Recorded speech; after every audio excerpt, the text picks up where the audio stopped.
Okay, welcome आप सभी का। देखिए, जेनेटिक्स की आज की अपनी क्लास के अंदर हम आगे जो मोनो हाइब्रिड है, डाई हाइब्रिड है, रेशियो पे काम करना है, प्रिडिक्शन करना है, और उसके बाद में नेक्स्ट इसमें अपन काई स्क्वायर को जोड़ेंगे। तो सारा ही जो सेक्शन है वो काफ़ी इम्पोर्टेंट है, और आगे के आपके जो टॉपिक्स आएंगे उनके हिसाब से ये बहुत ज़्यादा ज़रूरी हो जाता है।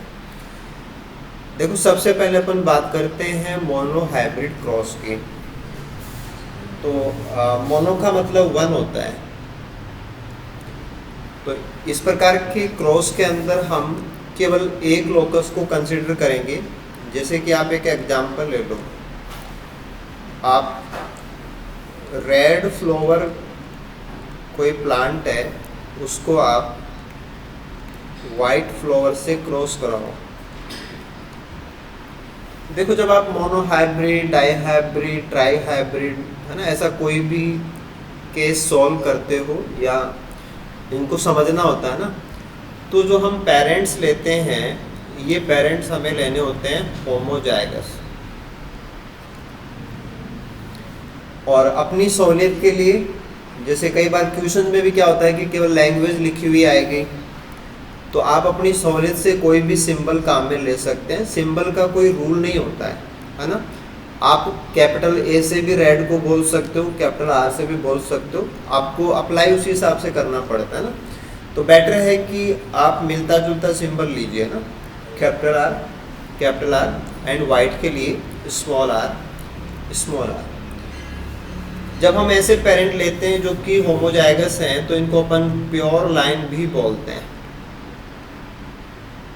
वैसे प्योर लाइन प्लांट ब्रीडिंग का शब्द है कि प्लांट ब्रीडिंग के अंदर हम किसी हाई यील्डिंग वैरायटी को होमोजाइगस कंडीशन में प्राप्त करने के लिए बार बार रिपीटेड क्रॉस करवाते हैं और एक प्योर लाइन प्राप्त करते हैं। देखो, होमोजाइगस बोला जाए तो भी मतलब होता है प्योर लाइन, और अगर प्योर लाइन बोला जाता है तो भी उसका मतलब होता है होमोजाइगस। दोनों एक ही शब्द हैं, राइट। और कई बार तो क्या होता है कि प्योर लाइन नहीं बोलता है, ओनली प्योर बोलता है। वो कहेगा कि प्योर रेड का क्रॉस प्योर वाइट से, तो प्योर का मतलब प्योर लाइन है और होमोजाइगस कंडीशन है। आप इसका क्रॉस कराएंगे तो हर बार हर जगह पे अपन को क्या करना होता है कि ये तो है ऑर्गेनिज्म जो है डिप्लॉइड। अगली फेज में इनसे बनाने होते हैं हमें गैमेट जो होंगे हैप्लॉइड। तो आप इससे गैमेट बनाएंगे तो इससे केवल एक ही प्रकार के गैमेट बनेंगे। 100% कोई दूसरा गैमेट बन ही नहीं सकता, क्योंकि इसमें दो एलील हैं, दोनों एक जैसी हैं।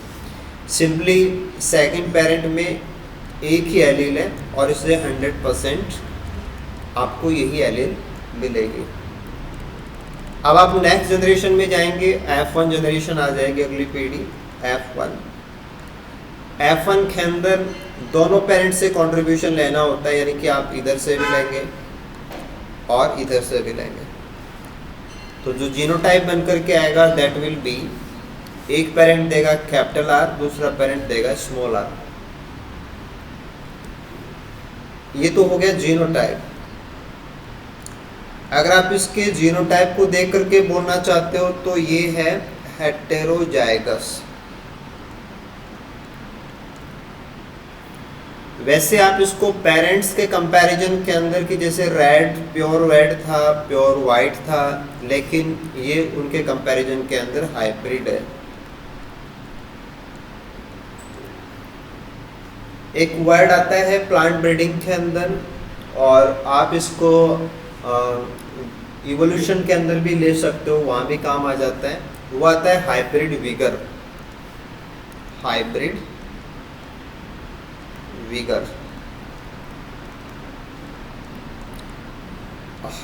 विगर का मतलब होता है कि अगर जो हाइब्रिड बना है उसकी फिटनेस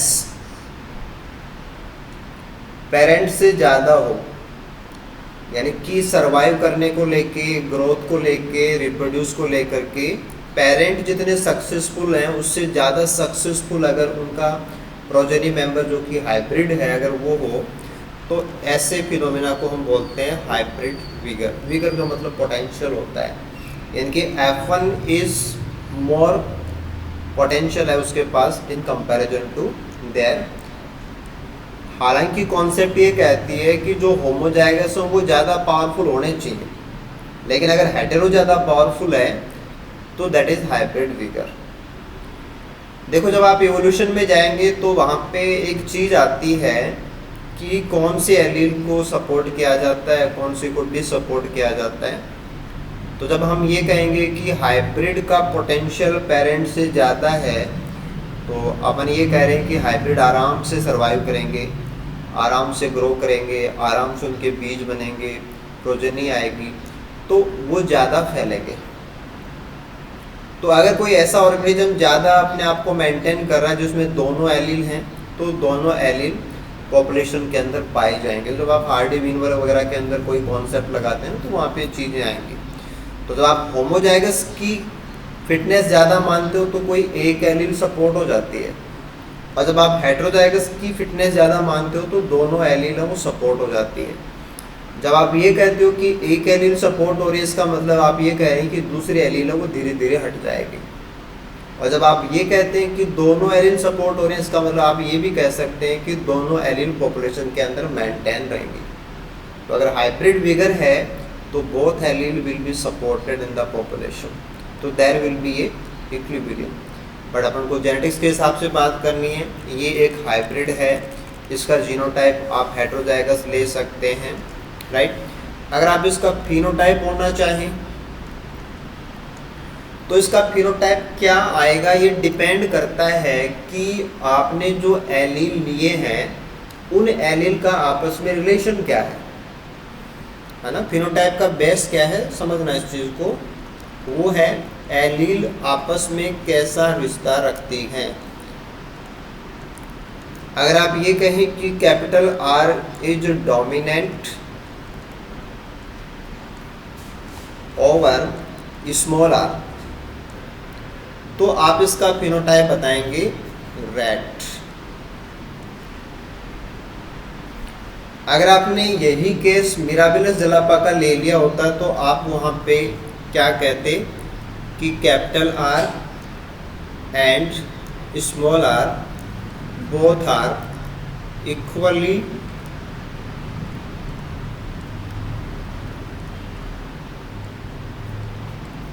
इक्वली डोमिनेंट नहीं बोल सकते अपन इसको, कि कैपिटल R और जो स्मॉल r का अगर आप कंपैरिजन करेंगे, और वो भी जब आप इनकम्प्लीट डोमिनेंस लेते हैं,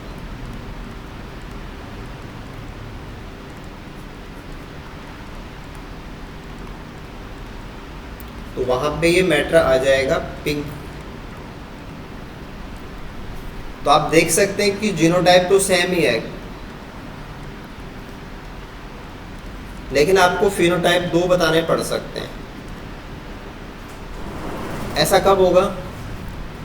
ऐसा तब होगा जब रिलेशन किस प्रकार का है ना, कि अगर दोनों एलील आप देखिए कि उनके बीच का रिलेशन क्या है, उसके अकॉर्डिंग आपको डोमिनेंट रिसेसिव ऐसे बोलना पड़ेगा।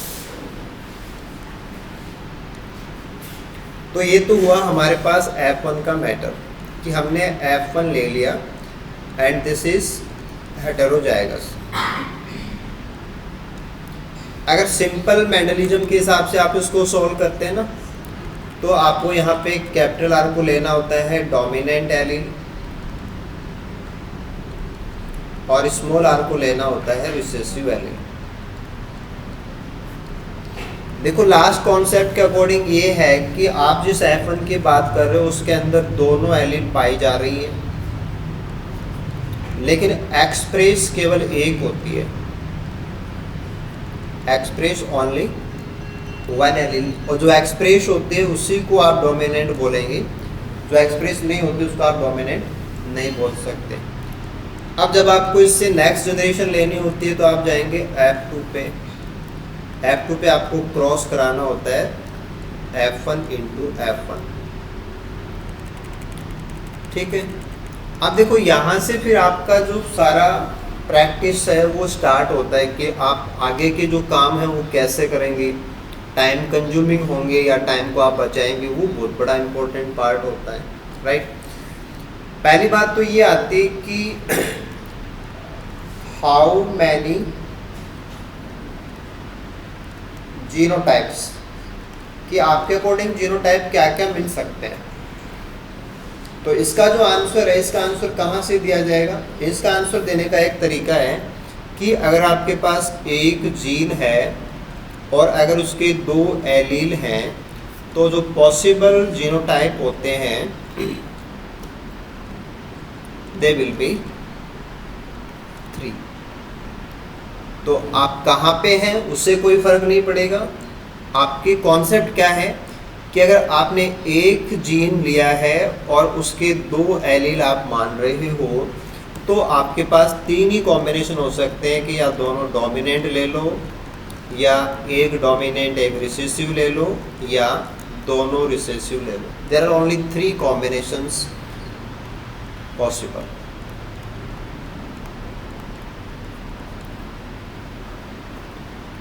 राइट।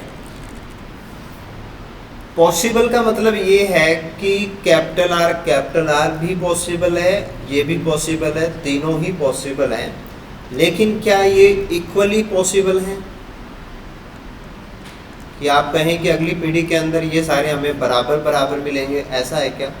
तो ये एक कैलकुलेशन का मैटर है, ये एक रेशियो का मैटर है जो अपन को काम करना आना चाहिए, राइट। अपन क्या है कि थोड़ा सा सीधा नहीं चल के उल्टा चलेंगे ताकि अपन को ज़्यादा समझ में आए। देखो अगला सॉल्व करते हैं अपन कि हाउ मैनी फिनोटाइप्स। तो अगर आप कहते हो कि मैटर है डोमिनेंस का और मैटर है इनकम्प्लीट डोमिनेंस का, तो ये आंसर अलग अलग आएंगे। अगर आप डोमिनेंस बोल रहे हैं तो नंबर ऑफ फिनोटाइप आपके पास आएंगे 2, एक रेड और एक वाइट। अगर आप इनकम्प्लीट बोल रहे हो तो आपके पास आएंगे 3, एक रेड, एक पिंक और एक वाइट, ठीक है। अब आप इनके लिए असाइन कीजिए कि कौन से फिनोटाइप के लिए कौन सा जीनोटाइप जिम्मेदार है।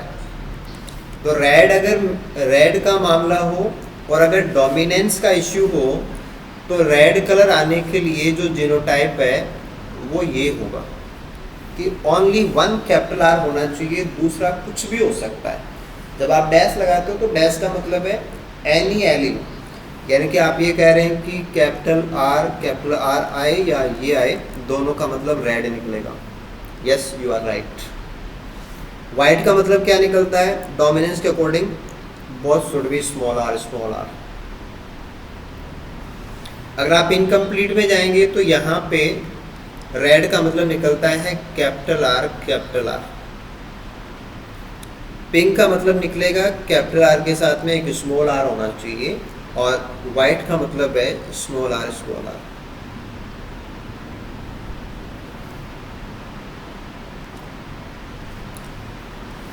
देखो नंबर ऑफ जीनोटाइप थे आपके पास 3, नंबर ऑफ फिनोटाइप आ रहे हैं 2 या 3। अगर मैटर डोमिनेंस का है तो नंबर ऑफ जीनोटाइप 3 और नंबर ऑफ फिनोटाइप 2। ऐसा सिर्फ इसलिए हो रहा है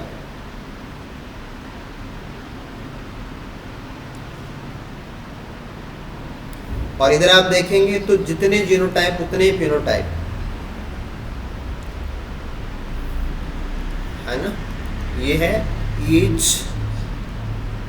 genotype has its oven phenotype, कि प्रत्येक का अपना अपना फिनोटाइप होगा। 3 ही जीनोटाइप होंगे और 3 ही फिनोटाइप होंगे। ये जब इनकम्प्लीट डोमिनेंस के अंदर आप होते हैं।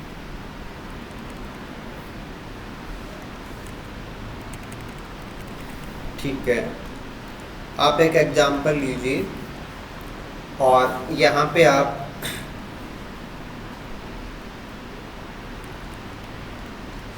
प्योर रेड उसका क्रॉस करा रहे हो हेटेरोजाइगस रेड से। आपने एक प्योर रेड लिया है ना, उसका क्रॉस करा रहे हो आप हेटेरोजाइगस रेड से। आपको प्रोजेनी देखनी है और प्रोजेनी में आपको रेड कितने मिलेंगे, ये ओनली फिनोटाइप की बात हो रही है।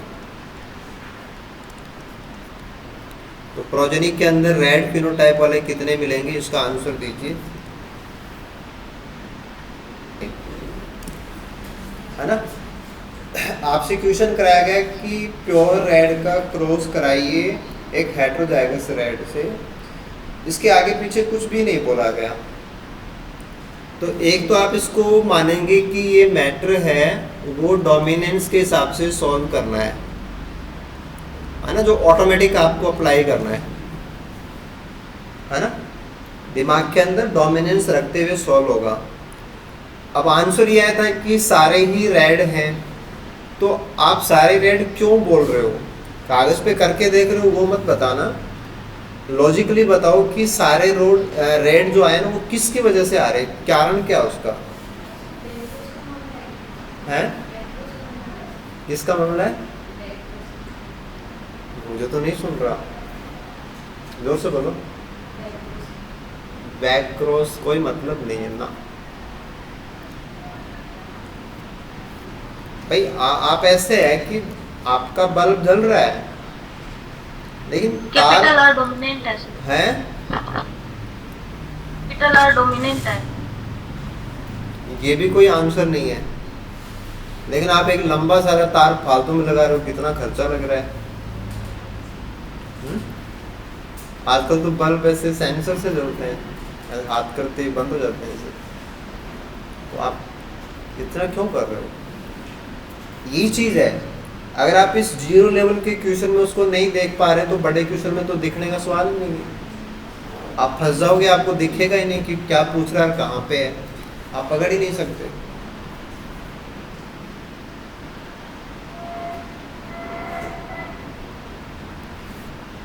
देखो इनडायरेक्टली क्या हुआ है वो समझो। आपको बोला गया कि फिनोटाइप में आपको रेड कितने मिलेंगे, तो रेड का जीनोटाइप होता है एक कैपिटल आर आ जाए बस, तो दो में से एक कैपिटल आर आ जाए, ये तो इधर से ही हो जाएगा, 100% ये आएगा, क्योंकि इसमें है ही दोनों कैपिटल आर, तो इसमें आएगा वो 100% ये आएगा। तो आप चाहे कुछ ही कर लो, यहाँ पे सारे कैसे मिलेंगे, ऑल विल बी राइट। आपने किया वो सही था, आपने बोला वो सही था, आपने जैसे सोचा वो सही नहीं था, बस आपने जो शॉर्टकट या जो रास्ता लिया था ना वो रास्ता सही नहीं था। अगर आप ऐसे करते ना तो जेनेटिक्स के क्वेश्चन में आप ट्यूशन पकड़ के वहाँ बैठे रहना परीक्षा के अंदर और करते जाओगे और उसमें लटके रहोगे। तो ये है सही कि आप क्या मान रहे हो। ठीक है, दूसरा क्वेश्चन कीजिए, नेक्स्ट क्वेश्चन है ना, और कोशिश करनी है सारे लोग सही आंसर देंगे और जल्दी से देंगे, बिल्कुल जल्दी से देंगे ना। देखिए नेक्स्ट एग्जांपल अपन ले लेते हैं,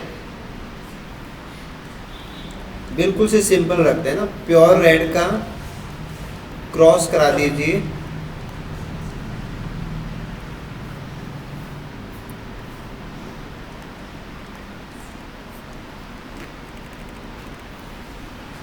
प्योर वाइट से, और आपको प्योर रेड कितने मिलेंगे, है ना, होमोजाइगस।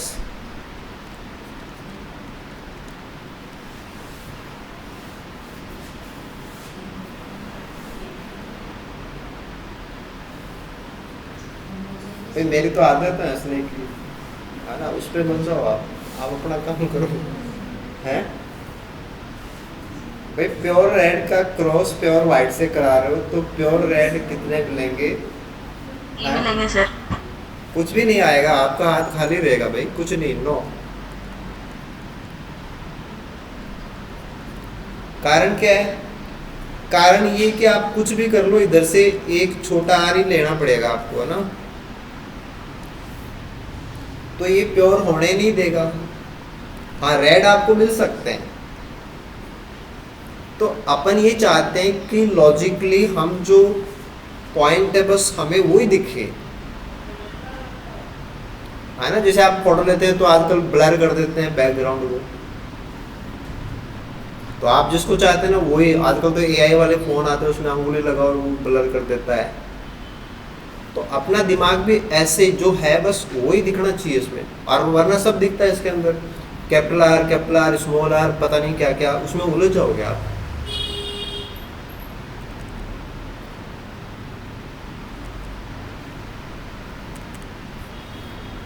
ठीक है, चलो ये तो सिंपल सी बात हुई।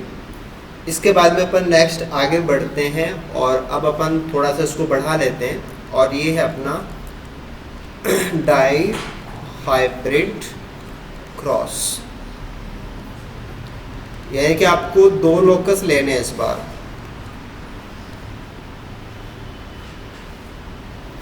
है ना? कॉन्सेप्ट वही है कि आपको जो पेरेंट जनरेशन लेनी है वो प्योर लेने होते हैं। तो आप ले लीजिए प्योर टॉल और प्योर रेड। दूसरा पेरेंट जो है वो आप ले लीजिए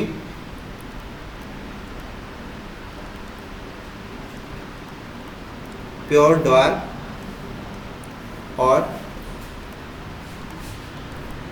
प्योर वाइट। आप गर्दन तो ऐसे हिला रहे हो जैसे आपको समझ में आ रहा है, आपको कुछ भी समझ में नहीं आ रहा। यहाँ पे जो लिखा गया वो गलत है। क्या गलत है उसमें? यहाँ प्योर की जरूरत ही नहीं है, ये इम्प्योर कभी होते ही नहीं। डोमिनेंस का मैटर हो तो डार्क कंप्लीटली प्योर ही होता है, उसमें दोनों टी स्मॉल आने पे ही डॉर्फ है ना? टॉल होमोहेटेरो हो सकता है, रेड होमोहेटेरो हो सकता है, लेकिन डार्क हमेशा ही स्मॉल टी होमो ही है वो। तो अब ये डिपेंड करता है कि कौन भाई साहब क्वेश्चन बना रहे हैं, उसके हिसाब से लैंग्वेज आ सकती है। बट आपको ध्यान देना है कि इधर प्योर जरूरी है, टॉल के साथ प्योर कंपलसरी है, वरना आप कंफ्यूज हो सकते हो, क्योंकि कैपिटल टी और कैपिटल टी स्मॉल टी दोनों टॉल हैं। ऐसे इधर है, रेड में भी 2 ऑप्शन आपके पास, कैपिटल एंड कैपिटल स्मॉल। तो प्योर बोलोगे ना तभी आप इसको कट करोगे, वरना तो ये कट नहीं होंगे। तो आपका जो क्रॉस है वो काफ़ी लंबा चौड़ा फैल जाएगा, आप उसको कैलकुलेट भी नहीं कर पाएंगे, मैथमेटिकली कॉम्प्लिकेट हो जाएगा। इधर नहीं बोलना, ड्वार्फ है तो वो सीधा सा मतलब है यही है, कोई मिलावट नहीं है इसमें। इधर वाइट है तो उसमें कोई प्रॉब्लम नहीं है, तो प्योर नहीं लिखना है यहाँ पे, ठीक है? ये तो आपने डोमिनेंस को अप्लाई कर लिया, और आपने सिंबल यूज कर लिए, अपनी सहूलियत से सिंबल ले लिए, या मैथ मोस्टली बुक्स के अंदर ये सिंबल चलते आ रहे हैं तो आपने वही सिंबल काम में ले लिए।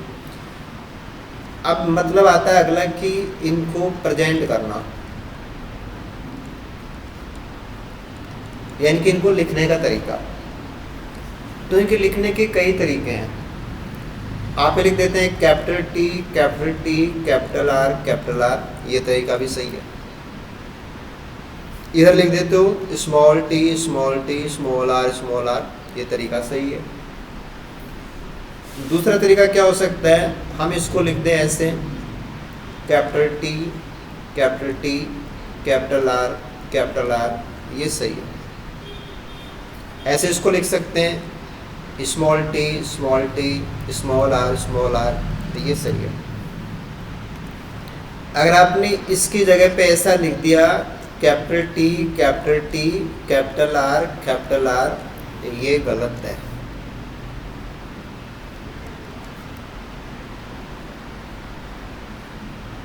इसमें क्या गलत हो गया? इसमें क्या गलत हो गया? इसमें ये गलत हो गया कि जो जीन होते हैं वो एक जैसे जीन एक ही लोकस पे होते हैं। उसी लोकस पे कैपिटल टी भी है और उसी लोकस पे आर भी है, यानी कि वहीं पे लंबाई का जीन है और वहीं पे कलर का जीन है। ऐसे नहीं हो सकता, तो ये प्रेजेंटेशन गलत है। तीसरा, आप इसको ले जा सकते हैं कि आप 2 डिफरेंट क्रोमोसोम दिखा दीजिए और इसको आप ऐसे भी लिख सकते हो।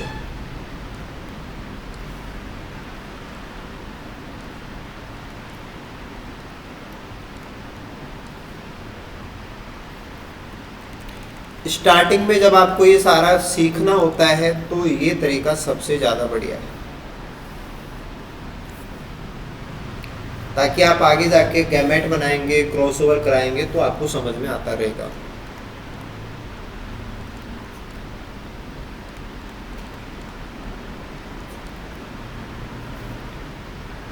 अब आप इनसे गैमेट बना लीजिए।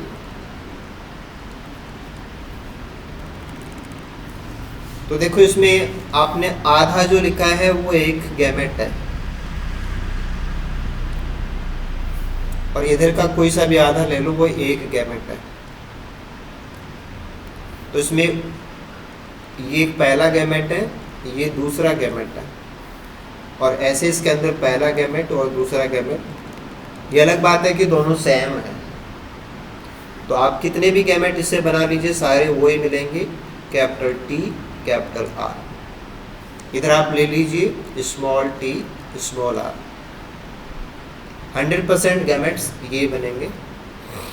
अब आप इन गैमेट्स को फ्यूज कर दीजिए तो फर्टिलाइजेशन हो जाएगा और प्रोजेनी आ जाएगी, जिसको आप F1 बोलोगे। F1 में दोनों को एक साथ ले आओ बस। एक पेरेंट से आया वो यहाँ लिख दीजिए, दूसरे पेरेंट से आया वो यहाँ लिख दीजिए। अब क्या है कि इसमें आप ऊपर नीचे लिख सकते थे, लेकिन एज ए ट्रेंड अपन ऐसे ही लिखते हैं, है ना। छोटे वाले ऊपर भी लिख सकते थे, बट एज ए ट्रेंड अपन ऐसे ही काम करते हैं, राइट। तो ये हो गया हमारा F1। देखो ये हेटेरोजाइगस है, हेटेरोजाइगस एट बोथ लोसाई, कि 2 लोकस हैं और दोनों लोकस के ऊपर ये हेटेरो है। पहला लोकस लंबाई का है और दूसरा लोकस कलर का है। तो पहले लोकस के ऊपर आपने जो 2 एलील लिए हैं दोनों मैच नहीं करते तो हेटेरो है, और दूसरे पर भी हेटेरो है, ठीक है। अगर हम इसका फिनोटाइप बताना चाहें तो डोमिनेंस के अकॉर्डिंग ये टॉल और रेड है।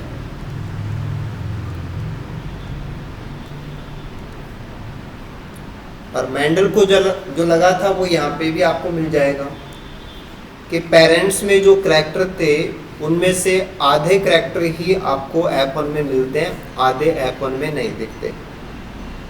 तो जो डार्क है वो आपको नहीं दिखा और जो वाइट है वो आपको नहीं दिखा। तो मैट्रिक्स डोमिनेंस, कंप्लीट डोमिनेंस, ठीक है।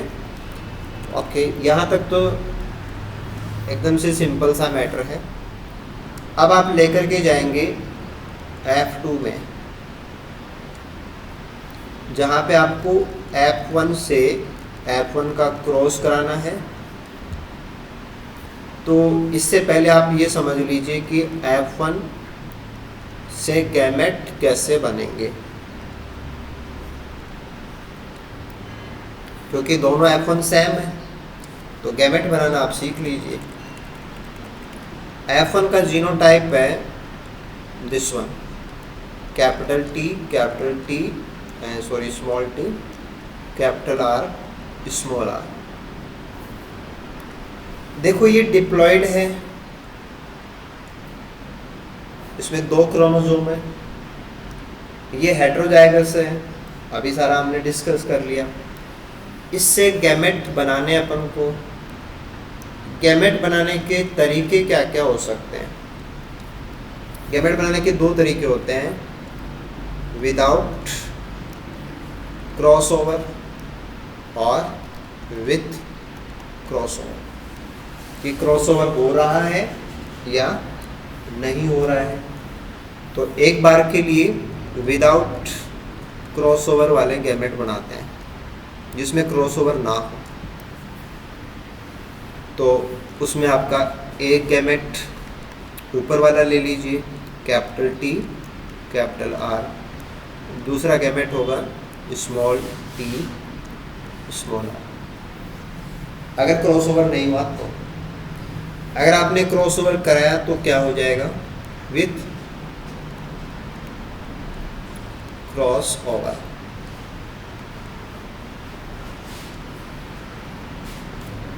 तो इस बार आपको क्रॉसओवर कराना है,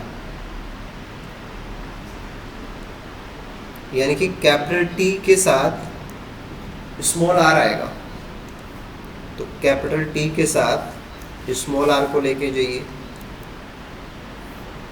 और फिर स्मॉल टी के साथ कैपिटल आर आएगा, तो this will be small T के साथ कैपिटल आर। तो ये थर्ड है, ये फोर्थ।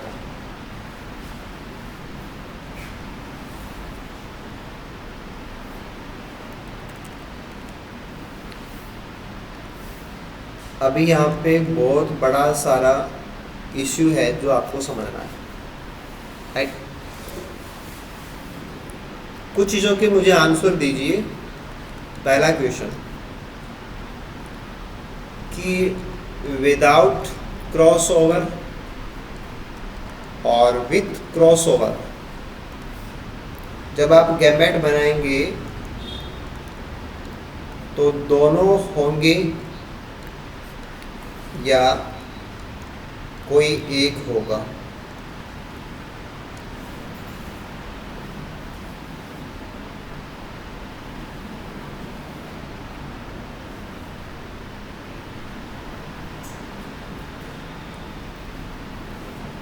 आप ये कहना चाहते हैं कि राम क्लास में आएगा तो नहा के आएगा, और फिर दूसरा है कि वो बिना नहाए भी आ सकता है।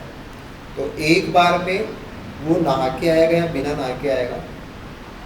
दोनों तो नहीं आ सकता, या तो वो नहा के आएगा या वो बिना नहाए आएगा। ये मैं आपको क्यों सिखा रहा हूँ? क्योंकि आगे सारा जो गणित है वो संभावना पे टिका हुआ है, तो आपको ऐसे सोचना आना चाहिए। तो इसका मतलब ये हो गया कि या तो क्रॉसओवर होगा या नहीं होगा, दोनों में से एक है, दोनों नहीं हो सकते। क्रॉसओवर या तो होगा या नहीं होगा। ये क्रॉसओवर विल अकर और विल नॉट अकर। गारंटी किसी की भी नहीं है। विल अकर भी हो सकता है, विल नॉट अकर भी हो सकता है। ये डिपेंड करता है दोनों जीन के बीच में दूरी कितनी है, डिस्टेंस।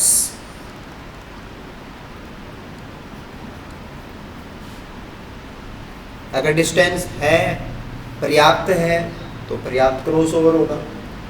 डिस्टेंस नहीं है, अपर्याप्त है, तो अपर्याप्त होगा। जितना पर्याप्त है उतना होगा।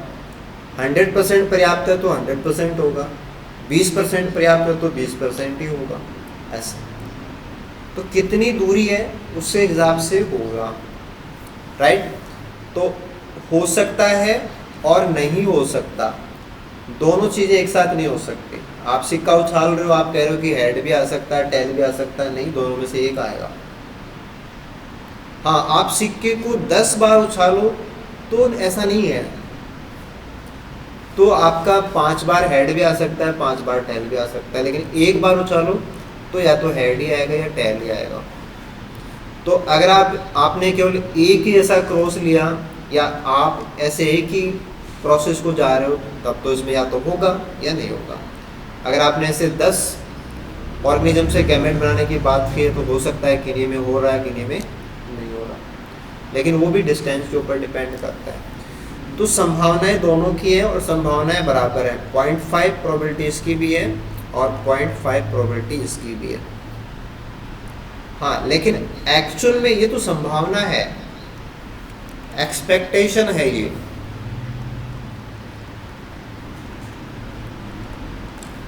और रियलिटी क्या होगी कि या तो ये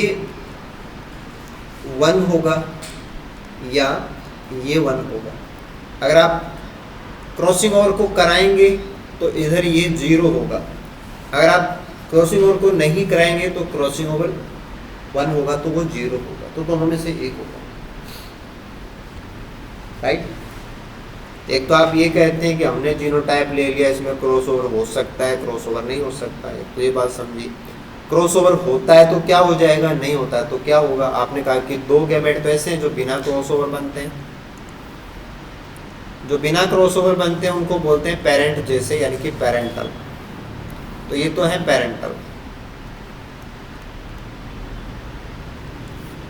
और 2 ऐसे हैं जो क्रॉस ओवर से बने हैं लेकिन वो पेरेंट से नहीं मिलते, तो वो कहलाते हैं नॉन पेरेंटल। नॉन पेरेंटल का ही दूसरा नाम होता है रिकॉम्बिनेंट। और वैसे आप पेरेंटल को बोल सकते हैं नॉन रिकॉम्बिनेंट।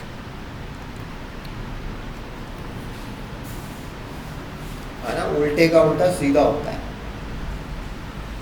तो आपके कई सारे क्वेश्चन की लैंग्वेज में भी ऐसा होता है कि पहले नो, फिर अगला जो टर्म दिया वो नेगेटिव सेंस का, तो नो और अगला भी नो, तो यानी कि आप कॉन्सेप्ट को सीधा कर दो। ठीक है, यहाँ तक समझ गए अपन। देखो अपन दोनों चीज़ों को देख लेते हैं। पहले तो अपन ये कहते हैं कि नो क्रॉस ओवर। तो इसमें तो आपको कुछ सोचना नहीं है, जैसे पेरेंट लिए थे वैसे बनना है। यानी कि एक कैपिटल टी ये बनेगा और दूसरा स्मॉल टी स्मॉल आर बनेगा। यानी कि इसमें केवल 2 ही टाइप बनेंगे, ओनली 2 टाइप्स ऑफ गैमेट्स। और मजे की बात क्या है कि नो न्यू जीनोटाइप, नया जैसा कुछ नहीं है। ऐसे पेरेंट्स में थे वही चीज़ है और कुछ नहीं है, नथिंग। तो इसका तो कोई बड़ा मतलब नहीं है कि ये तो कोई नई चीज़ है ही नहीं, इसमें तो कुछ हुआ भी नहीं। तो ये हमारे लिए कोई समझने का पॉइंट नहीं है। दूसरा आता है कि क्रॉसओवर होता है।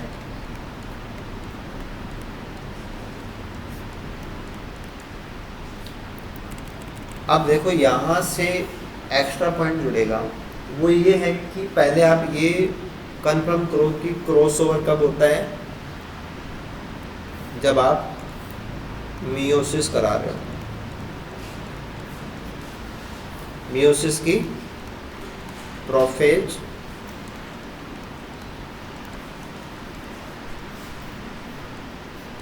फर्स्ट जो कि एक्सटेंडेड प्रोफेज होती है उसका मामला है। उससे पहले रेप्लिकेशन हो चुका है,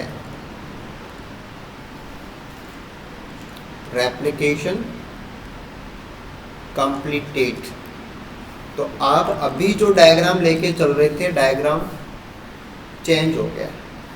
जैसे आपने अभी डायग्राम बनाया था ये कि this is capital T, this is small and capital R, small t and small r. इसमें 2 क्रोमोसोम हैं, इसमें 2 क्रोमेटिड हैं, ये 2n है और ये बिफोर एस फेज है। अब आप जब रेप्लिकेशन उसका करा देंगे तो डायग्राम चेंज हो गया है।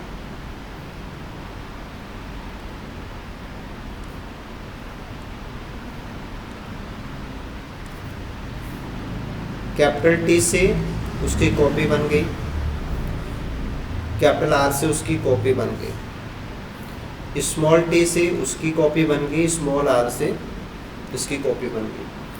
तो मैटर क्या है, क्रोमोसोम तो 2 ही है, क्रोमेटिड 4 हो गए और जो डीएनए है उसकी मात्रा डबल हो गई ना, 4nx में भी 4n है लेकिन सेल एक ही है, 4n इन 1 सेल, और ये आफ्टर एप्लीकेशन है। यानी कि जिस समय पे हम क्रॉसओवर कराते हैं उस समय पे हमारा जो पिक्चर है वो ये है।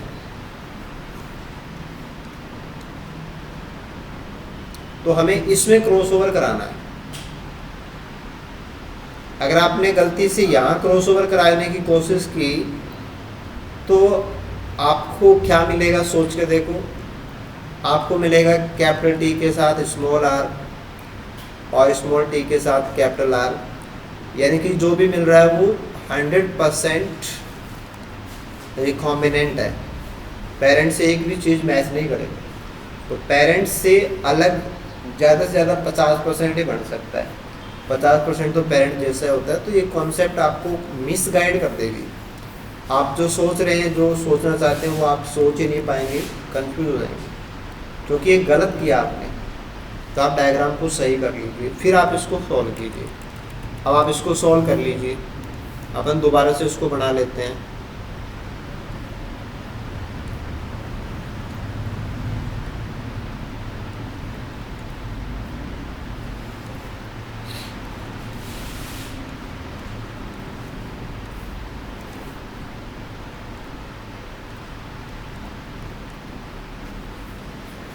ठीक है, अब आप अप्लाई कीजिए कि जब हम क्रॉसओवर कराते हैं तो क्रॉसओवर के लिए होमोलॉगस क्रोमोसोम पेयर होना चाहिए। तो यस, ये पेयर ही है। उसके जो नॉन सिस्टर क्रोमेटिड है वो काम में लेने आपको, नॉन सिस्टर क्रोमेटिड आपको यूज करना है। तो नॉन सिस्टर कौन है, जो मैच नहीं करते।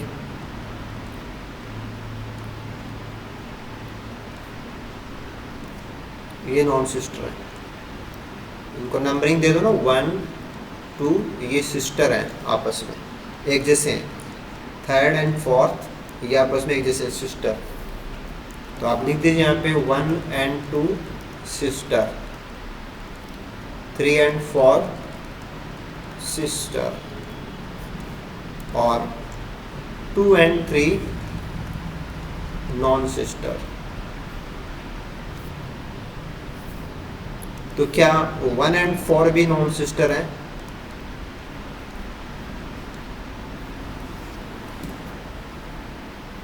क्या 1 and 4 भी नॉन सिस्टर है?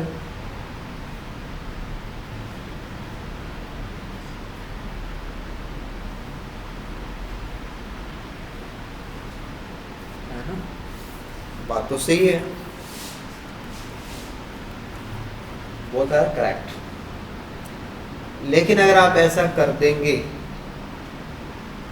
कि आपने चारों क्रोमेटिड अगर क्रॉसओवर में इस्तेमाल कर दिए तो सब कुछ नया बन जाएगा, पेरेंट जैसा कुछ भी नहीं मिलेगा। तो इसलिए हमें क्रॉसओवर के अंदर केवल 2 सिस्टर क्रोमेटिड्स लेने होते हैं। अगर आपने चारों काम में ले ली तो सब कुछ नया बन जाएगा। तो अब आप इनको ले लीजिए।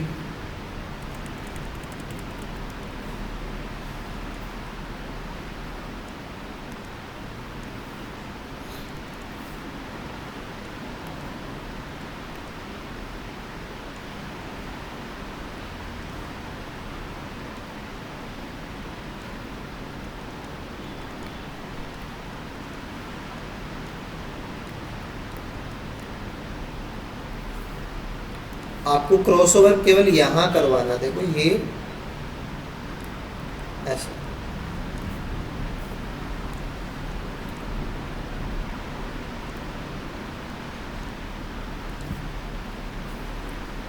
तो number 1 chromatid without crossover, number 4 chromatid without crossover,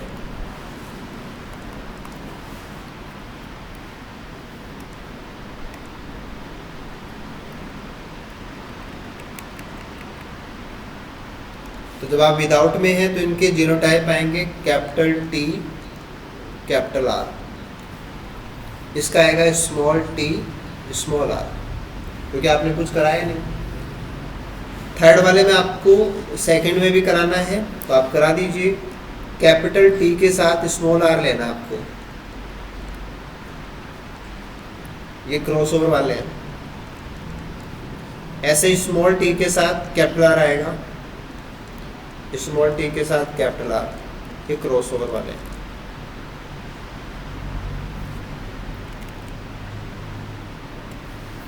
तो जब आपके पास जीनोटाइप होता है capital T small t capital R small r, ये है F1 का genotype.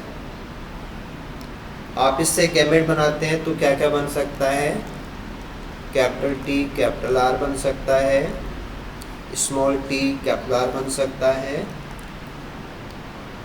Capital T small are बन सकता है, और स्मॉल टी स्मॉल आर बन सकता है। इसमें से ये पेरेंटल है, ये पेरेंटल है, और ये नॉन पेरेंटल है, ये नॉन पेरेंटल है। टोटल 4 प्रकार के बनेंगे, 4 में से 1/4 ये है, 1/4 ये है, ऐसे सब बराबर है, यानी कि सारे 25%।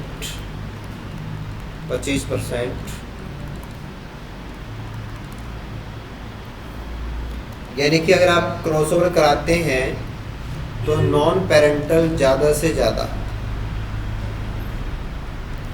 मैक्सिमम 50% बन सकते हैं। 50% कब बनते हैं, जब आप गैमेट बना रहे थे तो क्रॉसओवर हुआ ही हुआ, यानी कि क्रॉसओवर हो गया।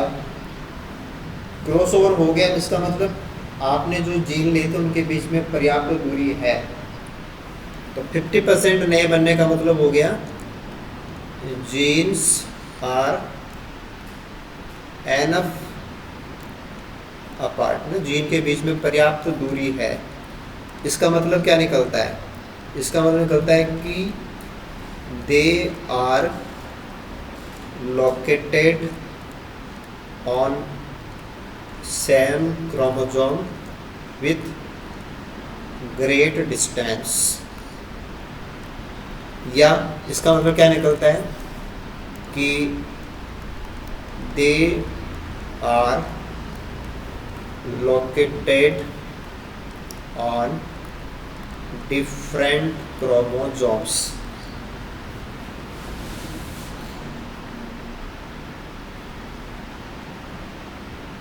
बात आधी समझ में आ रही होगी, है ना। पर्याप्त दूरी पे है वो तो क्रॉसओवर कराया तो वो समझ में आ रहा है, लेकिन आप ये कह रहे हो कि वो अलग अलग क्रोमोसोम पे होंगे तो भी रिजल्ट यही आएगा। एक बार देख लो इस चीज़ को ताकि कंफर्म हो जाए। तो आप क्रोमोसोम नंबर 1 ले लो, उस पे तो है ये, और दूसरा क्रोमोसोम ले लो, उस पे है ये, तो अब भी रिजल्ट आपके ऐसे ही आएंगे। भाई ये क्या होता है, आप इनको काट के आगे पीछे जोड़ोगे या पहले से ही कटे हुए हैं तो 2 अलग अलग क्रोमोसोम पे आएंगे, तो भी इसका मतलब यही है। यानी कि जब प्रोजेनी में या गैमेट्स में आधे नए जीनोटाइप वाले होते हैं तो वो जीन जो आप ले रहे हो वो अच्छी खासी दूरी पे है, और वो दूरी इतनी है कि जब भी आप गैमेट बनवाएंगे तो हर बार क्रॉसओवर हो जाता है। जैसे मान लो कि आपने 100 बार गैमेट बनाए, अभी तो आपने 1 बार बनवाया, ऐसे आप 100 बार बनवा के देखो।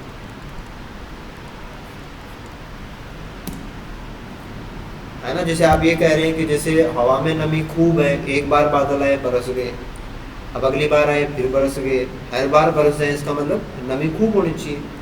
तो अगर कोई चीज़ बार बार हो रही है या हर बार हो रही है, इसका मतलब उसके लिए जो रिक्वायर्ड चीज़ें हैं वो उसके हिसाब से सही है।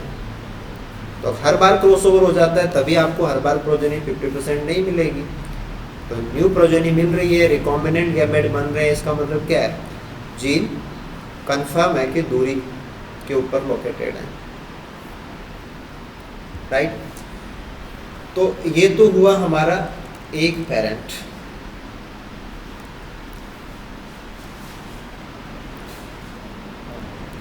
और अपन पहुंच गए थे हमारे F2 पे, और F2 का मतलब है F1 इंटू F1 है ना, यहाँ पे अपन।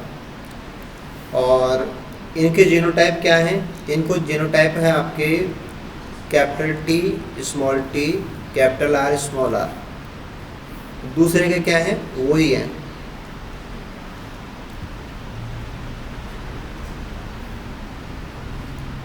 इसके गैमेट भी लिख देते हैं नीचे।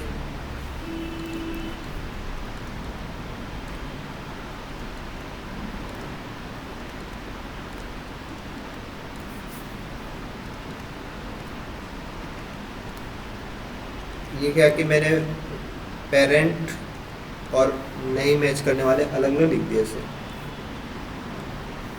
तो ये तो है पेरेंटल और ये है नॉन पेरेंटल।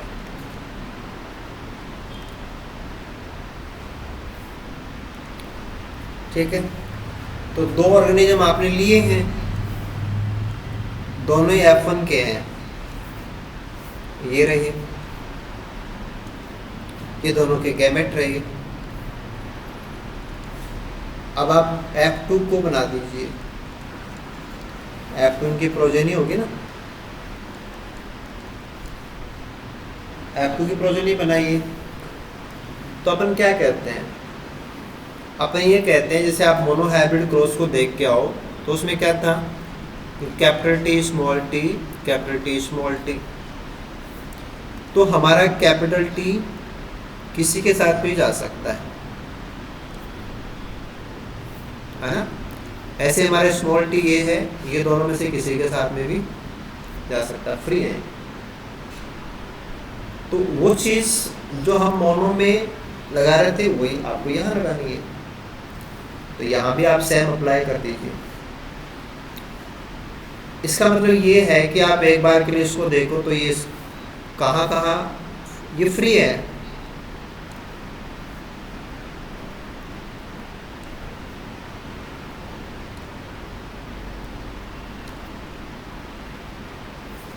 तो इधर भी ऐसे 4 हैं और इधर भी उनके सामने ऐसे 4 हैं। तो हर एक 4 से कॉम्बिनेशन में जा सकता है। तो 4 इंटू 4 इज इक्वल टू 16। 16 इनके पॉसिबल कॉम्बिनेशंस हैं। या तो आप वो चेकर बोर्ड बनाओ, नेट स्क्वायर वाला, है ना। ठीक है, यहाँ तक समझ गए होंगे गैमेट बनाने, राइट हैं। Okay, very good.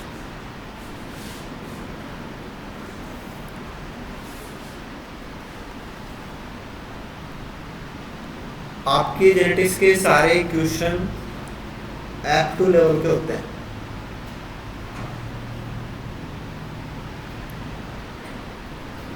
कोई सा भी टॉपिक उठा के देख लो, F1 लेवल का क्वेश्चन नहीं आता, F2 लेवल का आता है। तो इसका मतलब यही दिमाग लगना चाहिए ना। ठीक है, जीनोटाइप भी लिख लेते हैं अपन, है ना।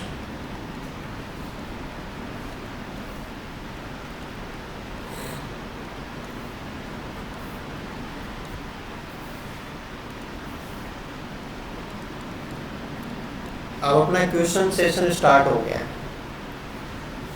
तो आप लोग है ना, मैं भी जब क्वेश्चन पूछता हूँ तो सीधा हो जाता हूँ, तो आप भी सीधे लो और ना आपको आंसर देना है।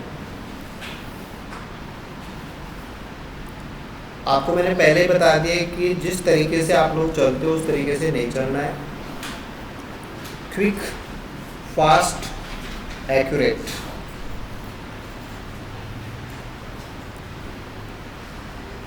आपको पहला आंसर देना है, पहला क्वेश्चन, एटलीस्ट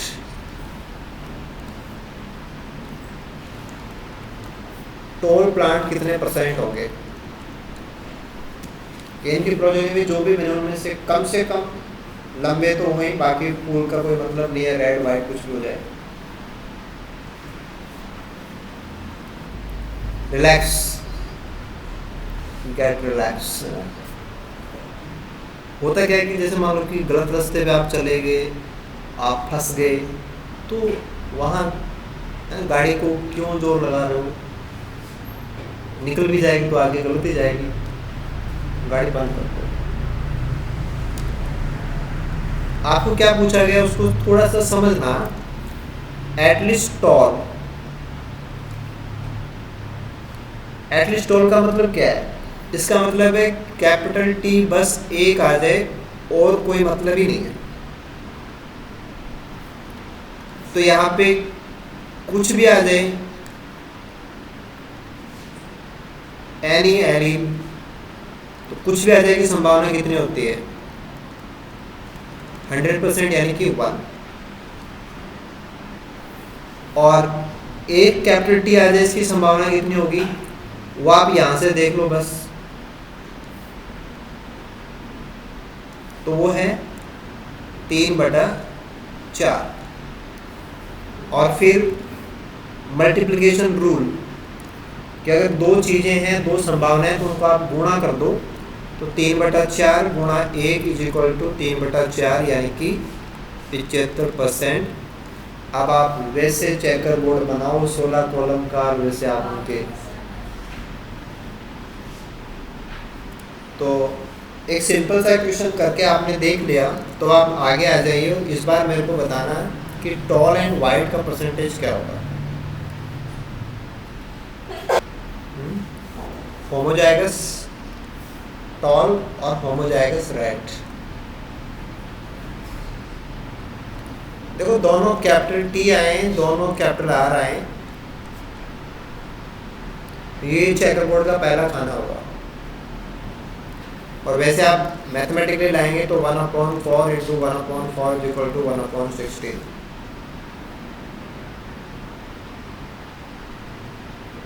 ठीक है?